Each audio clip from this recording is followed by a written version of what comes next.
Hello everyone, ఈరోజు మీకోసం ఎంతో టేస్టీగా ఉండే రెస్టారెంట్ స్టైల్ పన్నీర్ దమ్ బిర్యానీని ఇంట్లోనే ఈజీగా ఎలా ప్రిపేర్ చేసుకోవాలో చూపించబోతున్నాను. కరెక్ట్ ప్రొసీజర్ ఫాలో అవుతూ చేస్తే కనుక రైస్ అనేది చాలా పొడిగా అచ్చం రెస్టారెంట్ స్టైల్ లాగానే వస్తుందండి. అంతేకాకుండా పన్నీర్ అనేది అస్సలు విడిపోకుండా చాలా సాఫ్ట్గా టేస్టీగా వస్తుంది. సో వీడియోని స్కిప్ చేయకుండా ఎండ్ వరకు ఫాలో అవ్వండి. మీరు కూడా ఇంట్లోనే ఈజీగా పన్నీర్ బిర్యానీని ప్రిపేర్ చేసుకోవచ్చు. Welcome to Mom's Miracles. ఏ గిన్నెలో అయితే బిర్యానీ ప్రిపేర్ చేయాలనుకుంటున్నామో దానిలోనికి ఒక 150 గ్రామ్స్ వరకు పన్నీర్ని ఈ విధంగా మీడియం సైజ్ క్యూబ్స్ లాగా కట్ చేసుకుని వేసుకుంటున్నానండి. బిర్యానీ ప్రిపేర్ చేసుకోవడానికి అడుగు మందంగా ఉండే ఏదైనా ఒక పాత్రను తీసుకోవాలి, లేదంటే కుక్కర్ తీసుకున్నా కూడా చాలా బాగా వస్తుంది. దీనిలోనికి 2 టేబుల్ స్పూన్ వరకు అల్లం వెల్లుల్లి పేస్ట్ని, హోల్ గరం మసాలాని అంటే జాపత్రి, అనాస పువ్వు, చిన్న దాల్చిన చెక్క, ఒక 5 లవంగాలు, 2 యాలకులు, ఒక మరాఠీ మొగ్గను కూడా తీసుకోవాలి. 1 టీ స్పూన్ షాజీరాను, 1 టేబుల్ స్పూన్ రెడ్ చిల్లీ పౌడర్ని, 1 టేబుల్ స్పూన్ బిర్యానీ మసాలా పౌడర్ని కూడా యాడ్ చేసుకోవాలండి. బిర్యానీ మసాలా పౌడర్ ఏ విధంగా ప్రిపేర్ చేయాలో నేను ఒక వీడియో చేశాను. ఆ లింక్ అనేది మీకు కింద డిస్క్రిప్షన్ బాక్స్లో ప్రొవైడ్ చేస్తాను, ఒకసారి మీరు చెక్ చేసుకోండి. దీంతో పాటు 1/2 కప్పు పెరుగుని, ఒక 2 పచ్చిమిరపకాయలని ఈ విధంగా చీల్చుకొని వేసుకోవాలి.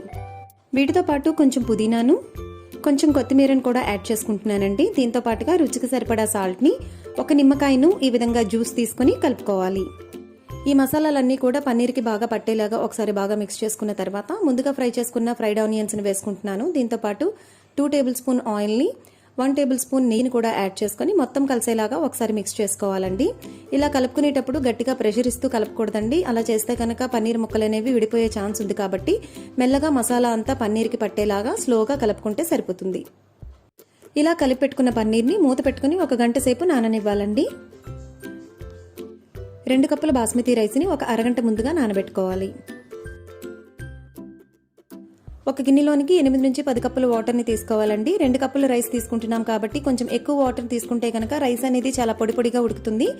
దీంతో పాటుగా రుచికి సరిపడా సాల్ట్ను కూడా యాడ్ చేసుకొని 1 టీ స్పూన్ నెయ్యిని, హోల్ గరం మసాలాను కూడా వేసుకోవాలండి. అంటే రాతి పువ్వుని కంపల్సరీ వేసుకోవాలండి. వేసుకుంటే కనుక మనకి బిర్యానీకి మంచి ఫ్లేవర్ అనేది వస్తుంది. దీంతో పాటు దాల్చిన చెక్క, ఒక 4-5 లవంగాలు, 2 యాలకులు, అనాస పువ్వును కూడా వేసుకోవాలి. వీటితో పాటు 1 టీ స్పూన్ అల్లం వెల్లుల్లి పేస్ట్ను కూడా వేసుకోవాలి. కొంచెం పుదీనాను కూడా వేసుకోవాలండి. ఒక అరచెక్క నిమ్మరసాన్ని కూడా వేయడం వల్ల రైస్ అనేది చాలా వైట్గా వస్తుందండి, చాలా టేస్టీగా ఉంటుంది. ఈ విధంగా వాటర్ బాగా రోలింగ్ బాయిల్ అయిన తర్వాత ముందుగా నానబెట్టుకున్న రైస్ని యాడ్ చేసుకోవాలి. రైస్ని హై ఫ్లేమ్లో పెట్టుకొని మాత్రమే ఉడికించుకోవాలండి, అస్సలు లో ఫ్లేమ్లో ఉడికించకూడదు. రైస్ అనేది ఈ విధంగా 80% వరకు కుక్ అయిన తర్వాత దీనిని వడకట్టుకొని పక్కన పెట్టుకోవాలి. ముందుగా నానబెట్టుకున్న పన్నీర్లోనికి ఇప్పుడు వడకట్టుకున్న రైస్ని ఈ విధంగా ఒక లేయర్ లాగా వేసుకొని స్ప్రెడ్ చేసుకోవాలండి. దీనిపైన మిగిలిన ఫ్రైడ్ ఆనియన్స్ని కూడా వేసుకోవాలి.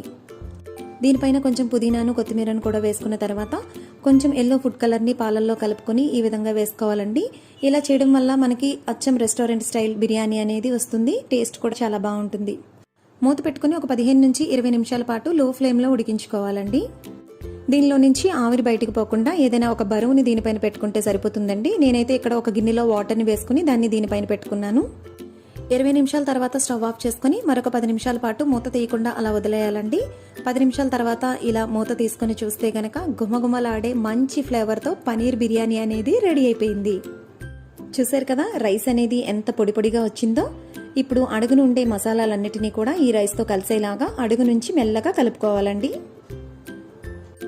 అంతేనండి, ఎంతో టేస్టీ అయినా నోరూరించే మన పన్నీర్ బిర్యానీ రెడీ అయిపోయింది. చూస్తున్నారు కదా పన్నీర్ అనేది ఎంత సాఫ్ట్గా కుక్ అయిందో.